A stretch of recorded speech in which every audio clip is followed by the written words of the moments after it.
আমার কাছে মনে হয় অভিনয় থেকে কমে গিয়েছে বা দূরে সরে গিয়েছি এটা বললে আমি একটা ব্রেক নিয়েছি। প্রত্যেকটা কাজেরই একটা ব্রেকের প্রয়োজন হয়, নিজের একটা সময়ের প্রয়োজন হয়। আমি ক্লাস 9 থেকে খুব প্রফেশনালি অনেক কাজ করেছি আমার বাবা মারা যাওয়ার পর থেকে।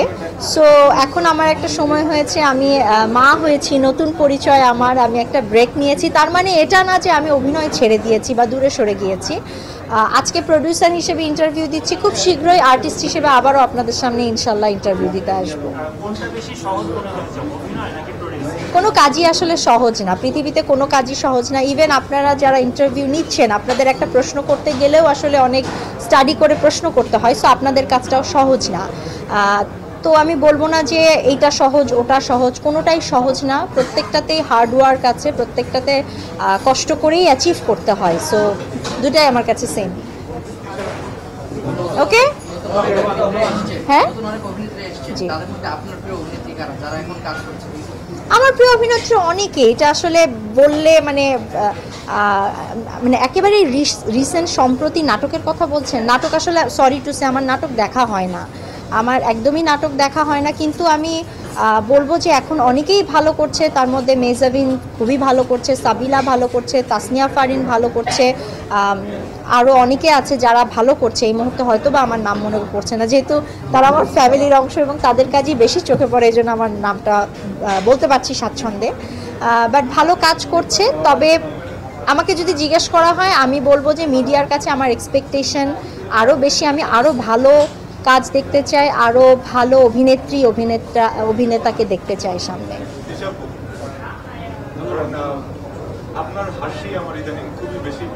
হ্যাঁ, আগে ভালো লাগতো না,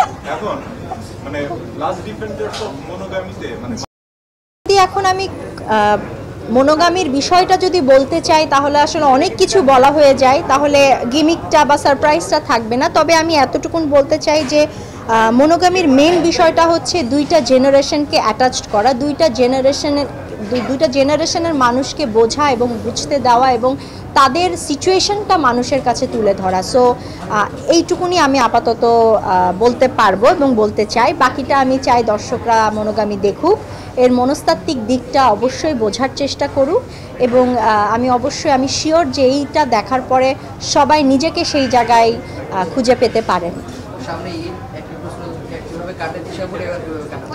আমার আসলে ঈদ কেমন কাটবে বা কাটে এটা বলতে গেলে আমার ঈদের দিনটা বাসায় কাটে, ফ্যামিলির সাথেই কাটে। সেটা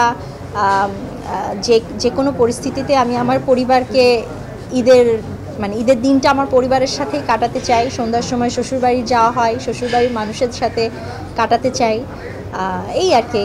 এখন বেবি হয়েছে, অবশ্যই পুরো সময়টা ওর সাথে কাটাই এবং সেটাও কাটাতে চাই। না, এখনো পর্যন্ত আমার কিছু কাজের সাথে কথা হচ্ছে। আমার কাছে মনে হয়েছে এখন আমি প্রিপেয়ার কাজের জন্য। আমি খুব শীঘ্রই শুটিং হয়তোবা শুরু করব। অভিনেত্রী হিসেবে আপনাদের সামনে খুব শীঘ্রই চলে আসবো আশা করছি, কারণ ইলহাম একটু বড় হয়ে গিয়েছে, এখন ইলহামকে রেখে আমি শুটিং করতে পারবো। সো হয়ে যাবে কাজ ইনশাল্লাহ।